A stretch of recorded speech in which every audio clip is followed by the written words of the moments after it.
안녕하세요. 저는 올해 20대 후반이 된 남자입니다. 오늘 제보하려는 내용은 제가 10대 시절 조직 막내 생활을 할 때 있었던 무서운 일에 관한 내용입니다. 저희 집은 제가 어릴 적부터 집안 환경이 좋지 않았습니다. 늘 술에 취한 아버지, 그리고 틈만 나면 남자를 집으로 부르는 어머니부터 어린 나이에 보면 안 될 것들을 보고 자랐었죠. 이유 없이 혼나는 건 기본이고, 한날은 아버지에게 매를 맞아 다리가 부러진 적도 있을 만큼 힘든 유년 생활을 보냈습니다. 그러다 보니 주변 친구들에게 의지할 수밖에 없었고, 그렇게 고등학교를 자퇴하고 집을 나와 떠돌이 생활을 하며 지내게 되었습니다. 그 당시 미성년자이다 보니 일자리도 마땅치 않았고, 당장 잘 것도 없는 현실에 하루하루 막막하기만 하더라고요. 그런 생활을 하고 있다가 어느 날 대구에서 유명한 조직에 몸담고 있는 큰형님을 만나게 되었습니다. 약속을 잡고 만난 건 아니고, 제가 중학생 때부터 잘 알던 친구가 동성로에서 술을 한잔 하자고 했는데 그 자리에 큰형님이 계셨던 거죠. 처음 봤을 때는 굉장히 평범해 보이는 모습이었지만 친구가 말하길 조직 내 행동대장이라는 직책을 맡고 있다고 하더라고요. 참고로 행동대장은 현장에서 직접적으로 일하는 사람 중 최고의 직급인데 말 그대로 산전수전 다 겪어본 사람이라 볼 수 있었죠. 그렇게 친구와 저 그리고 큰형님 이렇게 셋이서 술을 한잔했고, 나중에 알고 보니 그 술자리는 조직에 들어가기 위해 친구가 자리를 만든 거라고 하더군요. 저는 아무것도 모르고 친구를 만났던 거고, 하여튼 그 계기로 인해서 저는 조직 막내 생활을 시작하게 됐습니다. 왜 이런 일을 하냐고 의문이 드는 분들도 분명 있으실 거예요. 하지만 당장 잘 곳도 없는 미성년자가 도움을 받을 수 있는 곳은 없었고, 그렇다고 해서 집으로 돌아가는 건 더더욱 지옥이라고 생각했기 때문이죠. 저는 조직의 일원이 되고 난 뒤부터 큰 돈은 아니지만 한 달에 30만 원 정도의 수입이 들어왔고, 또 숙소 생활이지만 편히 쉴 곳도 생기게 되었습니다. 그때까지는 제 선택이 최선이라 생각했고, 저도 큰형님처럼 조직에서 인정받는 사람이 되려고 노력을 했었죠. 주로 저희가 하는 일들은 빌린 돈을 받아내는 일이 주 업무였는데, 수단과 방법을 가리지 않고 돈을 받아오면 되는 단순한 일이었습니다. 그렇다고 해서 영화처럼 사람을 고문하거나 폭행을 하는 건 말이 안 되고, 채무자 주변인들의 주소지를 파악해서 간접적으로 협박을 통해서 돈을 받곤 했었습니다. 주로 채무자 가족이나 직장 사람들에게 알리면 10명 중 8명은 즉각 돈을 갚더라고요. 그런데 이런 방법도 통하지 않을 때면 행동대장인 큰형님이 직접 나섰고, 무슨 방법을 쓰는지는 모르겠지만 하루도 안 돼서 돈을 받아오는데 정말 신기할 따름이었죠. 친구와 저는 막내 생활을 했던지라 어떤 방법으로 일을 처리하는지 물어볼 수도 없었고, 그냥 대단하다는 생각만 가지고 있었습니다. 그렇게 조직 생활을 한 지 1년이 막 지났을 때 저희 아래로 막내들이 들어왔었고, 그 덕에 좀 편한 생활을 할 수가 있었죠.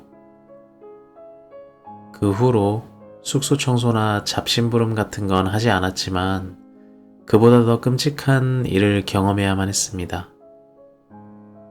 어느 날 친구와 숙소에서 TV를 보고 있었는데 석수 형님이란 분이 말씀을 하시더라고요.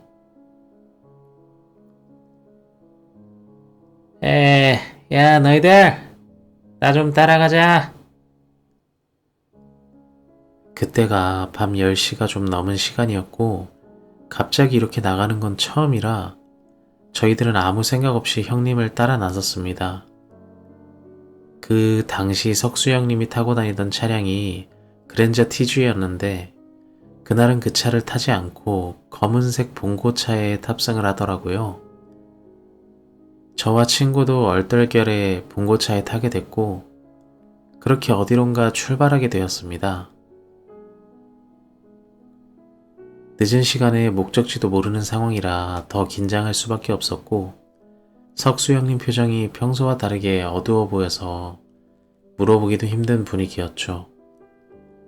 한참을 달린 뒤 어느 허름한 공장 앞에 차를 세우고 들어갔더니 그곳에는 행동대장이었던 큰형님과 처음 보는 식구들이 모여 있었습니다. 석수야, 애들 데리고 왔냐?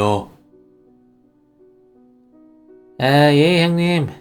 애들 막내 벗어난 신고식은 해야 되지 않겠습니까? 이런 말들을 하는데 누가 봐도 저희를 타겟으로 말을 한다고밖에 보일 수 없었죠.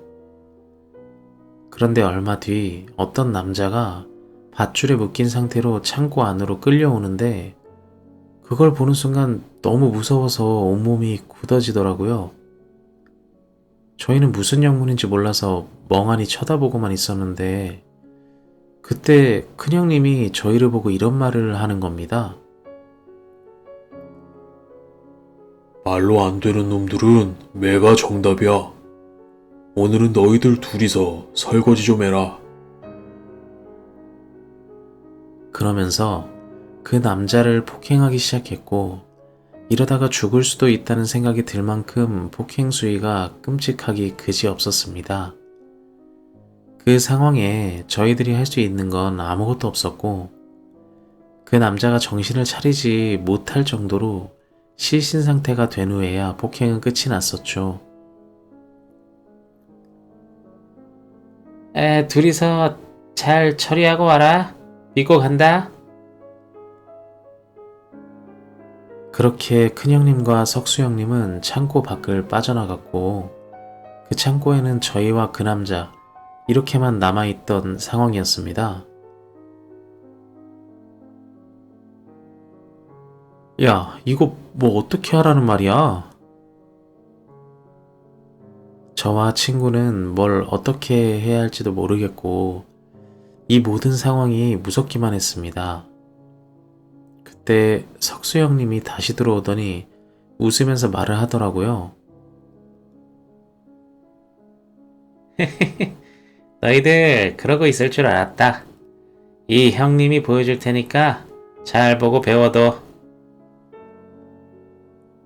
그러면서 그 남자를 끌고 가더니 온몸에 휘발유를 뿌리기 시작하는 겁니다. 남자는 살려달라고 애원하고 있고 저는 그 모습을 보고 있자니 온몸이 떨려서 아무 말도 할 수가 없더라고요. 야, 그냥 도망가자. 이거 아닌 것 같아. 그 말이 끝나기가 무섭게 저희들은 도망을 갔고 그 후로 한동안 친구의 소식은 들을 수가 없었습니다. 뭐 무소식이 희소식이라는 그런 말도 있잖아요. 친구는 잘 지내고 있을 거라 생각했었죠. 그리고 그 일이 있고 나서 대략 반년 정도 지났을 때 연락이 끊겼던 친구에게 전화가 걸려왔었는데 이상할 만큼 자꾸만 제 위치를 물어보는 겁니다. 수상한 느낌이 들었던 부분은 제가 이 친구 성향을 볼 때 약속 장소를 정하고 만났으면 만났지 절대 제가 있는 곳으로 온 적은 단 한 번도 없던 친구였습니다. 그런 친구가 반년 만에 연락이 와서 제 위치를 물어보니 제 입장에선 의문이 들 수밖에 없었죠. 친구는 집요할 정도로 제 주소를 물어봤었고 저는 어쩔 수 없이 예전에 살던 집 주소를 불러주고 전화를 끊었습니다. 그리고 혹시나 하는 마음에 차를 타고 그 근처를 지나갔었는데 그 집 근방에 익숙한 그랜저 차량이 한 대 보였고 얼핏 번호판을 보아하니 그 차는 석수 형님 차량인 게 확실하더라고요. 제 추측으로 친구는 다시 붙잡힌 것 같은데 친구를 통해 저를 잡으려는 목적으로 유인을 한 것 같았습니다. 저는 경찰에 신고하려는 생각도 해봤지만 솔직히 큰 도움을 받기도 어려울 것 같았고 무엇보다 제 위치가 탄로날 것 같은 불안감 때문에 선뜻 나서기도 망설이시더라고요. 그렇게 타 지역으로 이사를 갔었고 그 후로 얼마 뒤 친구의 부고 소식을 전해 듣게 되었습니다. 정말 슬프고 힘들었지만 친구의 장례식장에 찾아갈 수도 없었죠. 분명 저를 잡으려는 조직들이 망을 보고 있었을 테니까요. 고인이 된 친구는 사고사라고 들었는데 이것 또한 진짜 진실이 아닐지도 모른다는 생각에 잠도 이루지 못할 정도로 무서웠습니다. 벌써 수년이 지났지만 저는 아직도 휘발유를 뒤집어 쓴 남자를 잊을 수가 없습니다. 아마 행동대장이었던 큰형님은 이런 방법으로 채무자들에게 돈을 받았던 거겠죠. 지금은 편하게 지내고 있지만 과거에 제가 했던 행동들에 대해서는 깊이 반성하며 지내고 있습니다. 그리고 한 가지, 돈이 아무리 급하더라도 사채 또는 일수 같은 불법적인 돈은 절대 사용하지 마시길 당부드립니다. 본인에게 이런 일이 일어나지 말란 법은 없으니까요. 고인이 된 친구는 참 겁이 많은 놈이었는데 이 녀석이 죽기 전까지 얼마나 공포스럽고 무서웠을지 아직도 가슴 한편이 무겁고 아프기만 합니다.